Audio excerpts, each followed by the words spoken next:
Dober dan in dobrodošli. Posebej dobrodošli v STA na današnji novinarski konferenci, očitno, ker imamo dobro novice, in dobre stvari. Žal nekateri mediji se danes niso uspeli odzvati, tako da jaz upam, da jih bo sporočilo preko vas vseeno doseglo.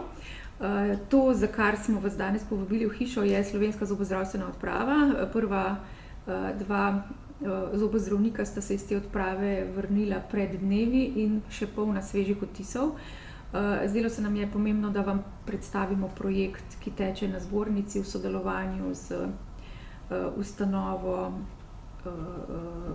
za pomoč državljanom, državljani sveta, ki jo vodi dr. Poglajen. Tako da bi jaz govorce kar zaprosila, mogoče predsednico dr. Zenko Čebušek Travnik za začetni uvod. Potem dr. Krunoslava Pavloviča, on je predsednik odbora za zobozdravstvo in podpredsednik zbornice, da pove še svoj vidik, kako smo ta projekt zasnovali, in potem seveda to za kar smo danes tudi tukaj, dr. Jureta Poglajna, ki pa je bil pobudnik te akcije, da je nastala in tudi prvi udeleženec v okviru Slovenske zobozdravstvene odprave, tudi humanitarne akcije, ki je potekala v Begunjskem centru v Muri. Tako da lepo prosim, predsednica, najprej. Ja, Zdravniška zbornica Slovenije združuje okrog 11.000 članov, od tega je okrog 2.000 zobozdravnikov. In med poslanstvi, ki jih Zdravniška zbornica izvaja, je tudi poslanstvo zdravniškega profesionalizma. In ta poudarja altruizem, pacientovo avtonomijo in socialno pravičnost. In vse to je izraženo v prostovoljski dejavnosti slovenskih zdravnikov in zobozdravnikov. Mnogi so se odločili za delovanje v ambulantah pro bono, tako zdravniških kot zobozdravniških, kjer brez plačila za svoje delo pomagajo bolnikom, ki nimajo urejenega zdravstvenega zavarovanja. Zdravniška zbornica kot stanovska organizacija finančno podpira tudi druge organizacije, ki delujejo v smislu povečanja socialne pravičnosti. Lansko leto ob 25-letnici zbornice smo donirali 6.000 evrov v akciji Vala 202 donator meseca in smo pač na ta račun zmanjšali stroške ob proslavi. Vsako leto podpremo odprave študentov medicine, ki pomagajo ljudem v Afriki. In že na ta način med študenti podpiramo njihovo usmerjenost v socialno pravičnost in iskreno pripravljenost pomagati ljudem, ki živijo ali v nerazvitih okoljih ali pa so primorani zapustiti svoje domove zaradi vojne ali naravnih katastrof. In v ta sklop spada tudi odprava, o kateri bo dr. Poglajen povedal.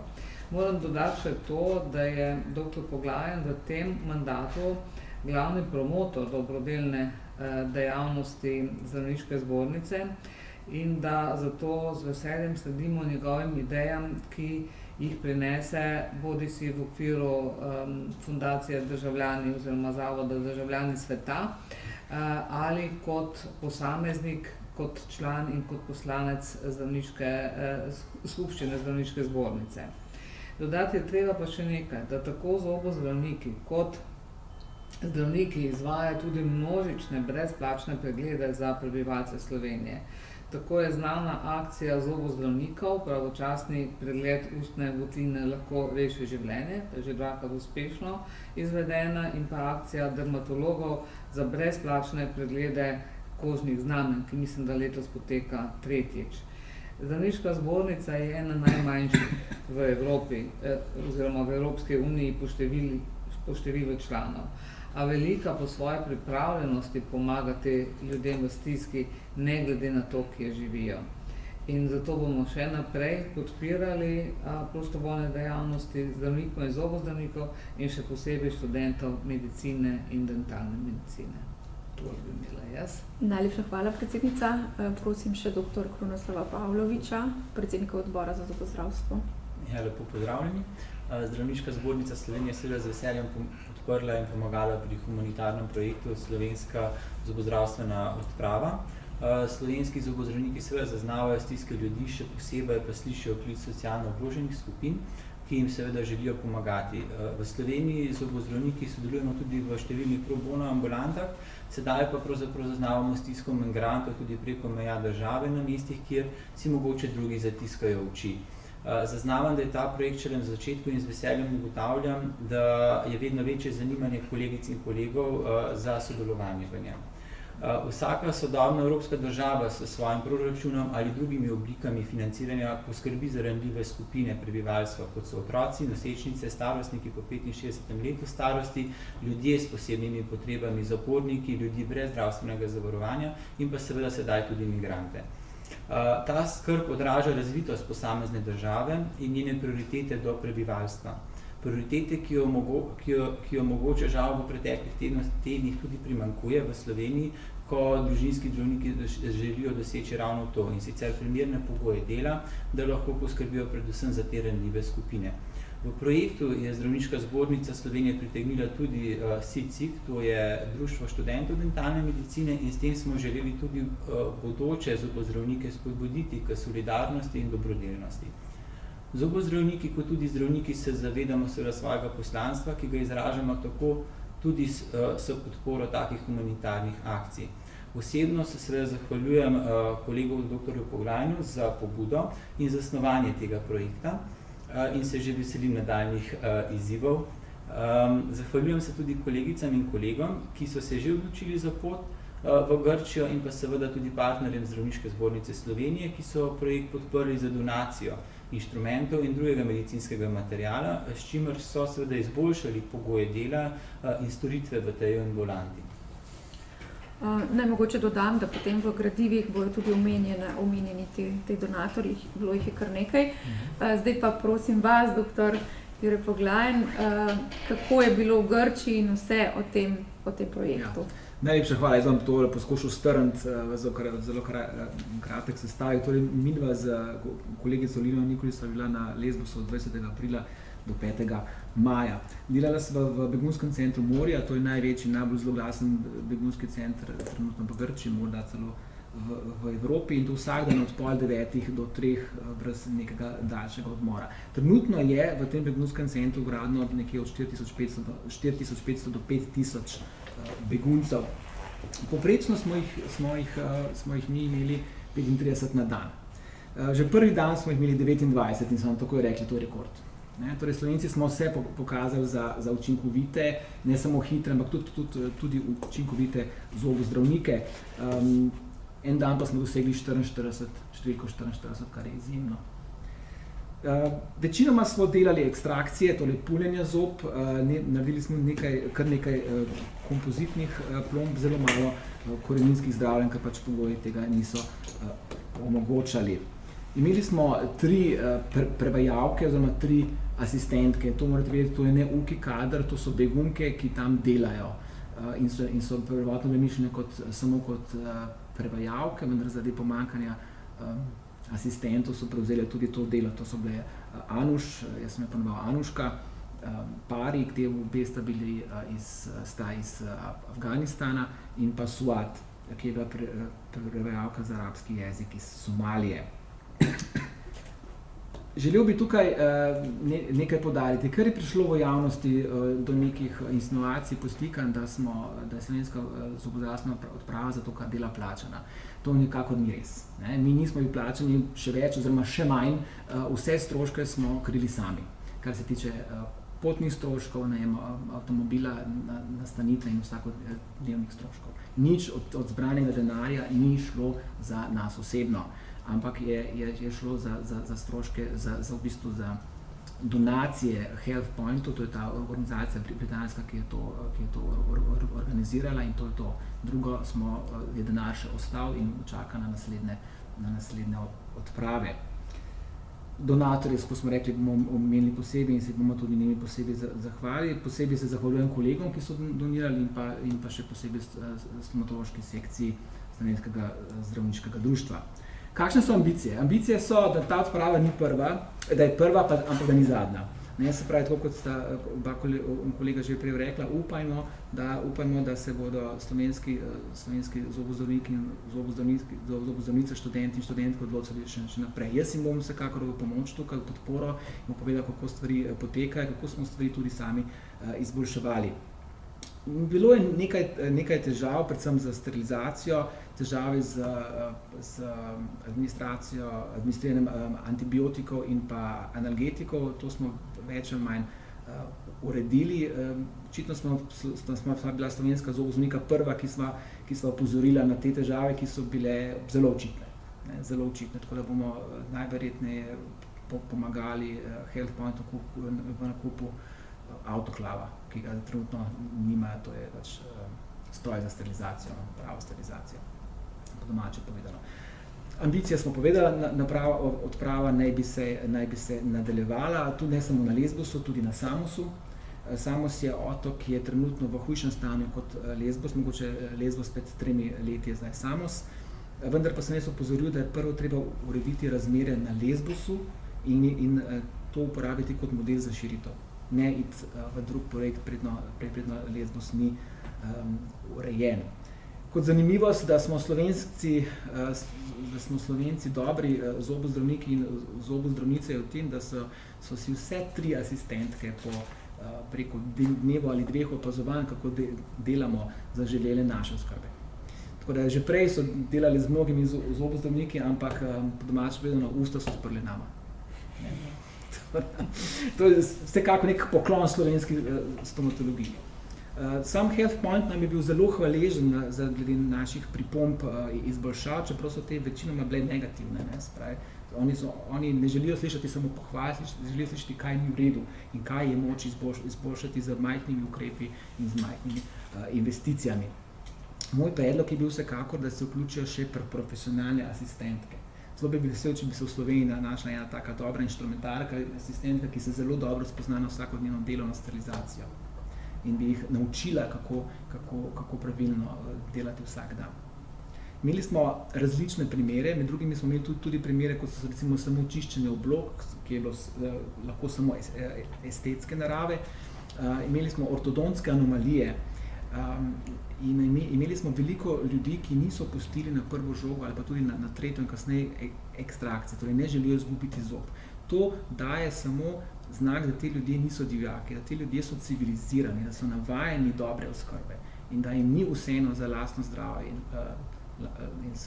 svoje zobe, ki jih želijo ohraniti. Moram bi še povedati, da razmere v samem kampu Moria so še vedno katastrofalne, so nekoliko izboljšane, ampak za odpravo je to varno. Nismo doživeli nobenega napada, nobene slabe izkušnje nimam, ki bi pa, če bi imel, bi opovedal, da opozorim kolege za vnaprej. Ima tudi dovolj časa za počitek, za vikende, recimo ne dela.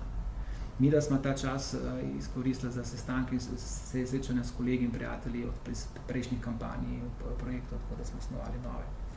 Še ena mogoče zanimiva izkušnja je to, lani maja 2018 smo državljani sveta zbrali denar za 411 otroških vozičkov in smo jih tudi lastnoročno razdelili v centru Moria.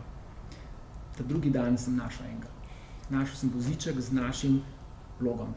Se pravi, gospa, ki je imela otroka, to je prihajala iz Kameruna, voziček očitno ni bil njen v začetku, ker so te vozički stari saj 1 leto, gospa pa ni tako dolgo tam, se pravi, da ga je podedovala, da te vozički grejo naprej, da ne upravlja samo ena družina, ampak večnih. Vsekakor sem rekel, gre za dobre izkušnje, gre za izjemno izkušnjo za vsakega slovenskega zobozdravnika ali zobozdravnica, te izkušnje lahko zelo uporabi tudi doma. Po tem principu, če je tam šlo, bo doma šlo sigurno.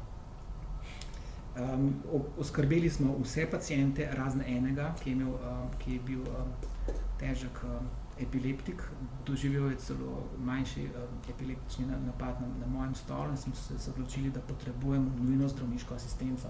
Se pravi, da se ne bi karkoli zgodilo. 3 dni smo prosili zdravnika splošnega, da pride za 10 minut prisotnosti, ni ga bilo. Tako da morda je to tudi priložnost, da zdravniška zbornica ta odprava razmisli tudi ne samo za zobozdravniško, ampak tudi za zdravniško odpravo, ker so prepričani, da bi slovenski zdravniki to opravili bolje. Jaz imam še eno vprašanje. Ja. Kaj so pa študenti oziroma študentka so bili? Ne, nobenega študenta do zdaj še ni bilo, vem pa, da se SICI, oziroma 3 njihove članice zanimajo za avgusta, da bi šle, vendar študenti brez zdravnika tam ne morejo delati. Ne, tako da rabimo zdravnika, ki ni nujno, da prihaja iz Slovenije, kdorkoli, ne, to so lahko mešane ekipe, samo da je prostor tudi omejeno, gre za 2 enoti, ne gre za več, na eni enoti se dela recimo samo ekstrakcija, na drugi enoti se lahko tudi plombe naredijo, več kot to pa ne. Tako da študenti tukaj vidim njihovo vlogo tudi v preventivi. Ne, če bi izobraževali te ljudi, tako kot doma, saj ti ljudje niso nič drugačni od nas. Če bi se več vlagalo v preventivo, v izboljšanje higiene, bi tudi patologija sama padla dolgoročno. Tako da, ja, študenti bi tukaj imeli verjetno večjo vlogo lahko. Najlepša hvala, zdaj pa vprašanja. Torej, imate mogoče kakšne podatke, tako končna cifra, recimo, se ste omenjali koliko dnevno, koliko ste vseh pacientov vsega skupaj obdelali? Ja, če tako množite, ker nismo delali ravno vsak dan, vmes so bili še prazniki, to treba povedati za praznike, zborili smo si za Veliki petek, tak Good Friday smo rekli, smo dobili, da lahko delamo, čeprav je bil begunski center uradno zaprt, se vsak dan dela, samo manj varnostnikov, lahko bi rekel manj varnosti, čeprav varnostniki niso bili nikoli potrebni. Tam kot 250 do 300, to lahko nekje, to številko lahko omenite. Nekateri so bili pač za ekstrakcije, nekateri so bili zgolj za plombe, eni so prišli večkrat tudi, smo imeli ljudi, ki so pogruntali, da bi bilo fino, da se več ljudje z obedo, ki smo videli tam, ker konkretno v maju ni nobenega več. V maju se žal noben ni prijavil in so ti ljudje trenutno ostali brez oskrbe. Tudi zapleti, tudi midva sva edina, ki sva ostala 2 tedna. Večinoma so ostali maksimalno 1 teden, morda tudi za 3 dni. In mi sem tudi edina, ki sva videla zaplete lastnega dela, ki je pač normalno, da ti naslednji teden dobiš istega pacienta, ki ga boli po ekstrakciji. Delno pripisujemo to tudi temu pomanjkanju sterilnosti, na katero sva opozorila že prvi dan, da je potrebno, da je to minimalni standard, da ne zahtevamo visoke stomatologije, zahtevamo pa minimalni standard, da je vsa stvar čista, oziroma ne sem čista, sterilna, tam, kjer je to potrebno, se pravi pri kirurških posegih. In pri endodonski se izvaja zelo redko, pri kirurški se pa redno. Pri kirurški konkretno smo oskrbeli vse ljudi. Ni bilo nobenih komplikacij, razen tistega, ko sem rekel, ko je bila neuspela ekstrakcija zaradi komplikacij njegove osnovne bolezni, ne pa področja ust. Tako da jaz mislim, da je bila odprava izjemno uspešna, naredili smo izjemen vtis Slovenci tam, dobil sem pohvalil Health Pointa redno, ne samo zaradi številčnosti, tudi zaradi etičnosti. Da smo imeli visoke standarde, na kar očitno niso pričakovali, oziroma niso bili navajeni z drugih držav. Ne bi rad kritiziral kolege z drugih držav, samo očitna razlika je bila tukaj, ko je to treba povedati. Da slovenska stomatologija je na visoki ravni in nismo mi nič slabše delali na Lesbosu, kot bi delali doma. Delali smo samo v okvirih pogojev, ki so nam to omogočili. Če bi takšni pogoji doma, bi delovali isto. S kje vse pa so še ti kolegi bili, z katerih držav? Večinoma so z Velike Britanije, Nemčije, Španije, te so, ko se jaz spomnim, pa Grčije tudi. Največje pa, kar je pač to britanska nevladna organizacija, to iz Britanije. Če me še vedno vas zanima, od kje prihajajo begunci, največ, lahko bi rekel 90% jih je iz Afganistana. Iz Afganistana, tako da smo prevajalko za paštu in pa dari, to je 2 jezika, ki se govorita v Afganistanu. Sircev je zelo malo, imeli smo samo 2 in res zelo malo ljudi iz Sirije. Torej ta populacija se je od leta 2015 zelo zamenjala. Veliko je tudi ljudi iz podsaharske Afrike, spravi iz Kameruna, Burkina Faso, tudi Kongo. Te tudi prihajajo, nekaj tudi iz Somalije, celo naša Swat je bila od tam. In to predvidevam so bili odrasli, otroci, moški, ženski? Imeli smo, vsi so, otrok je bilo kar nekaj. Pri otrocih smo konkretno imeli kar nekaj serijskih ekstrakcij mlečnikov, ki je pač je bilo to nujno narediti. Tako da, ja, so pa otroci, moram reči, pridni. Poprečno celo mogoče bolj kot naši. Mislim, oni seveda ne odobravajo, normalno to pa bi to želel, ampak imajo usta odprta, ni nekih pretiranih kretanj, je zvok, ampak okej, ja, to je to odmisliš, pa je v redu. Da se narediti, ne, v teh skromnih razmerah se da narediti, pa kljub temu so te razmere luksus napram tem, kar sem imel leta 2015. Jaz sem namreč bil že 2015 takrat dol prvič kot zobovoznik novembra in sem dobesedno na polju, v morju, tam sem delal, ko se imenuje džungla, spulil kar neki zob na plastični mizi in stolu. Pa tudi takrat sem naredil vse. Tako da ni noben se ni zlomil, nobenega nismo pustili v slabšem stanju, kot je prišel. Da smo mu pomagali, kar je osnovna vloga zdravnika.